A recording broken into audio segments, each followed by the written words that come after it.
আজি 2 দিনমানৰ পৰা আতংকৰ সৃষ্টি কৰিছিলে। গৰু এজনী, তাৰপৰা আপোনাৰ ছাগলী 2টা খালে।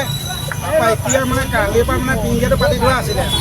তাৰপৰা ছাগলীটো আজি উলিয়াই লৈ গ'লে মানে মই অকণি জোৰ বস্তিতে এঘৰৰ পৰা ছাগলী এটা নি ভৰাই থ'বলৈ আহিছিলোঁ। তাৰপৰা আহি পেলাই ক'লোঁ যে ৰাতি মই 9টা বা 9:30 যদি সোমাই বাঘটো ছাগলীটো উলিয়াই দিব। মই এতিয়া অকণমান আগত মানে আহি পেলাই বোলে ছাগলীটো উলিয়াই নিবলৈ আহি পেলাই দেখিছোঁ বাঘটো সোমাইছে, পিঞ্জাবদ্ধ হৈ আছে। আৰু এটা মানে ইতিমধ্যে এইটো আৰু এটা দেখা পাইছে, আৰু এটা আছে। বেজগাঁৱত আছিলে 2টা আৰু কিন্তু ইয়াতো 2টাই দেখাই আছে। মানে বাঘ আৰু আছে। বাঘ আৰু আছে। তাৰপিছত আপোনাৰ আমি বিচাৰি গ'লোঁ, কিন্তু আপোনাৰ বাগানেদি আপোনাৰ সাজৰ সময় টাইমত আপোনাৰ এই চাইডলৈ পাৰ হ'ল।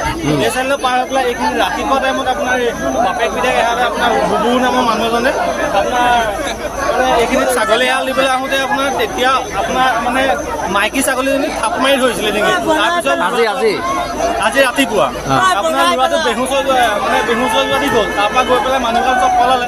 তাৰ অকণমান দেৰি পিছতে ফৰেষ্টৰ আহি পালে আহিব। এতিয়া এইটো নাহৰ ফুটুকী বাঘ। এই বাঘটো কিন্তু মৰি থাকিলেহেঁতেন বেছি দিন থকাহেঁতেন। বাঘটো আঘাত হৈ গ'ল চকু। ৰাইজে